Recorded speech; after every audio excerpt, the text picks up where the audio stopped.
দুইজন আবার এক জায়গা।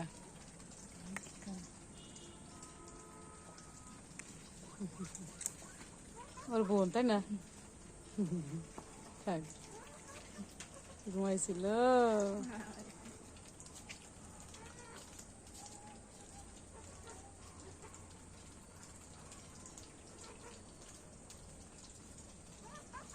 যাবো আয় ধলু, তোর বেবি নিয়ে যাবো।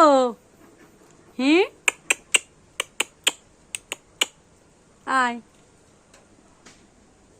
কি আপনি শুয়ে আছেন? এই কি ব্যাপার? মাছ মাছ খাইছি, আমি মাছ খাইছি, আমি মাছ খাইছি, আমি মাছ খাইছি।